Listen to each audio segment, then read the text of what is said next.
Hey, hey, hey, party people, what's going on? It's Necromancer134 here with my latest tutorial. Okay, so in this tutorial, I will be showing you how to make this compact triple piston extender, which was seen in my video that is first in the series of Challenge Accepted, and I was challenged just to make a compact triple piston. I wasn't given any constraints or anything like that. My end product was a 4x5x9 height triple piston extender.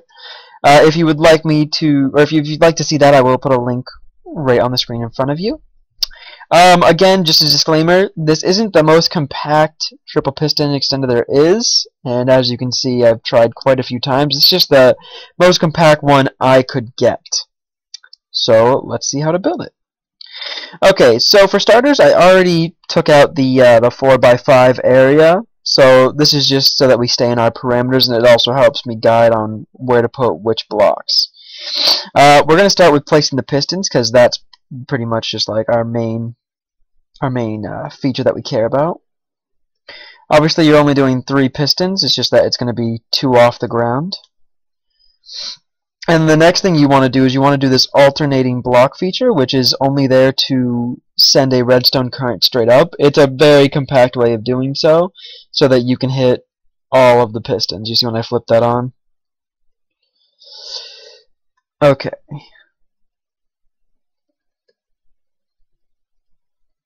So yeah, just keep alternating that up.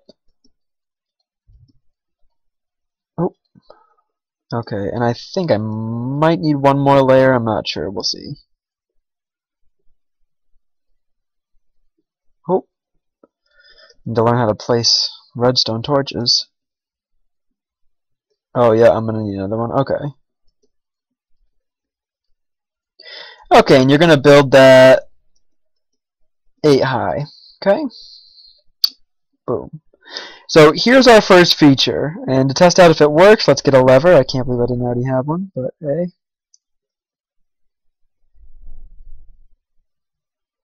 Boom. Why is that not? Oh, I missed a redstone torch. Okay. One more time. Okay, so our first feature is working correctly. Now we're going to move on to what this branches off to right here. This is going to be, well actually, you know what, let's set up the double redstone repeater. Sorry, I was drawing a huge blank for whatever reason. The redstone repeaters is what sends the second current. So these turn it on, and then the torches send the second current so they grab each other again. So let's set that up.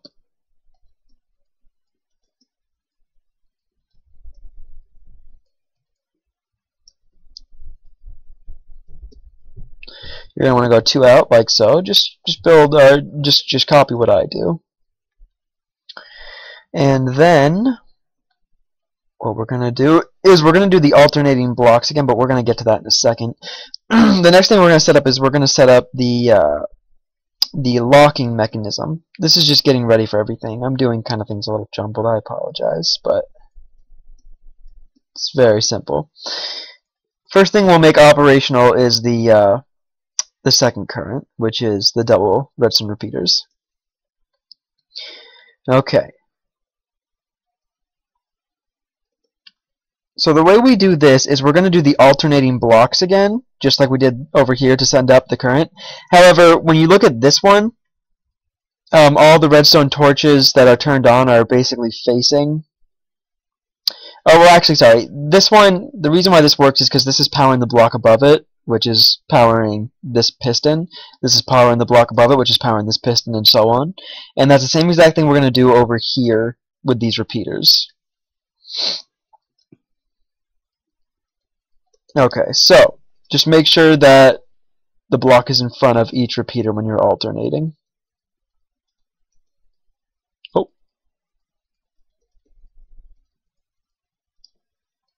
And then add the torches.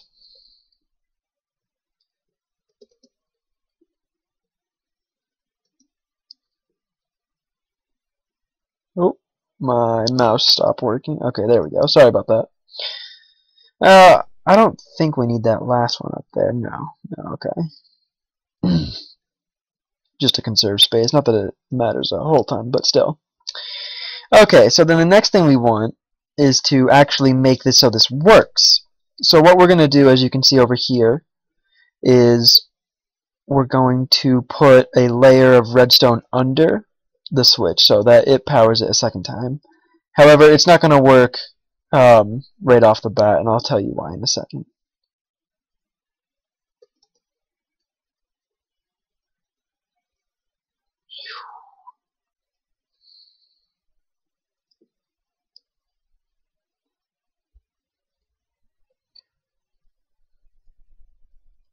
Okay, and let me just double check that. Yep, that is correct. Okay.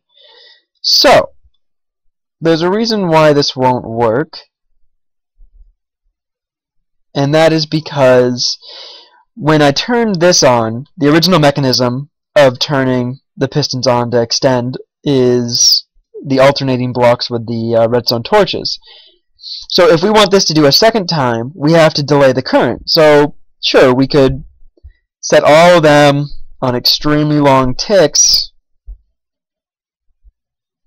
but as you can see, I mean, if you turn it on, it's all going to meet up at the same time and then turn off at the same time. So what I did is I used lockable redstone repeaters. The way I set this up was I put one redstone dust behind that, and I originally had a block right there.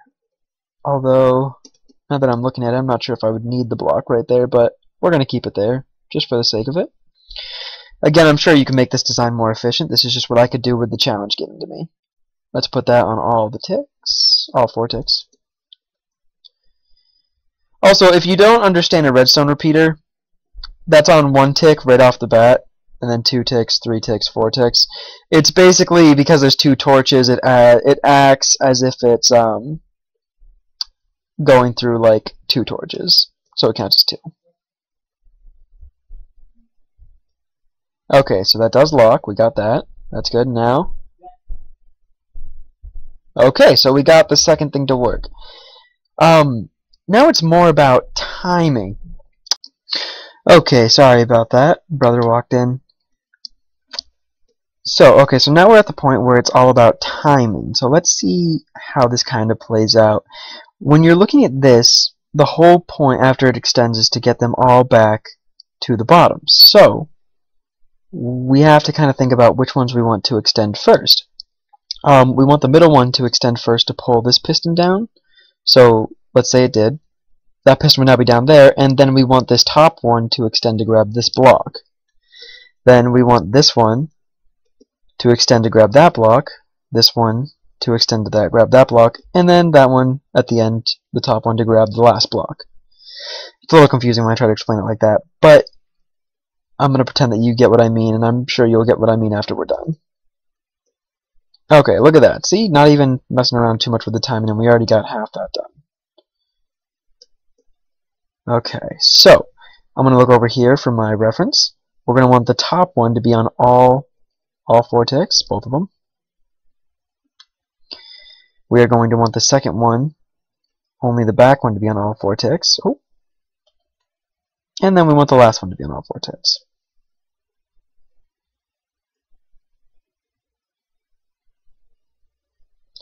Okay, so we got that so far.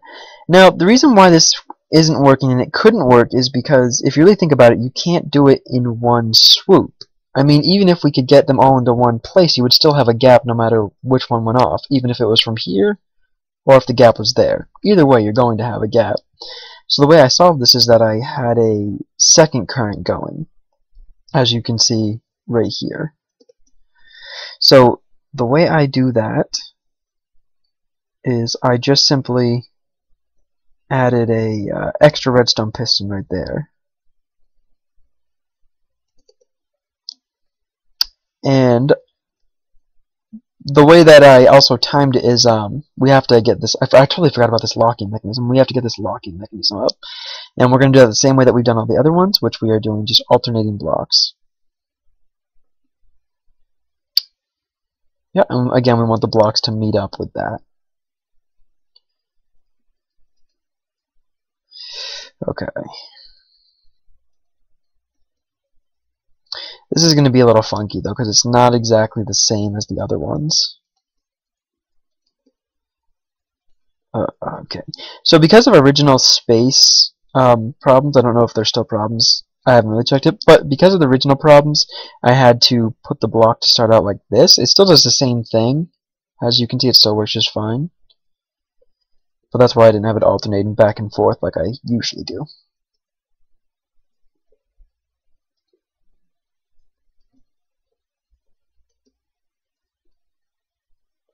Okay, you don't need to do the last one. Okay, so now as you can see, this starts on as it's always on, and we don't want the lock to be on because then it will just turn off when we turn on. Oh, never mind. I mean, it will never turn off because we don't have it hooked up to anything. So what I did for this is I just added a redstone repeater right here because this redstone torch is already on, so this one will always be on until we turn it off. We want every single mechanism that we have to turn on when we flip the switch. Nothing's going to be alternating, really. It's going to be all unified. So now let's see if we have to change the ticks on the locks at all. Okay, so we're going to do that 2 times. None. 3 times. So 2, 0, 3. 1, 2. 0. 1, 2. Oh, counted that last one wrong. Okay. We might just want to do the top one. Okay, so I think we got it. Now let's see how this plays out.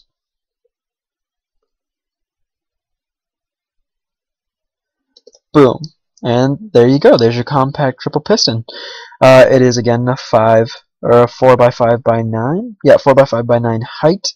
It might be 10 depending on how you count the blocks under the redstone. Some people say that if the blocks weren't there, then you can't have it.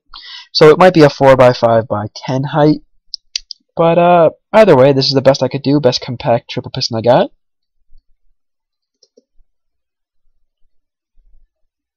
And there you go. If you have any questions on why it works the way it does, feel free to ask. If you have any challenges, please post them in the comments below. I would love to hear what you guys have to say. And I hope you learned something.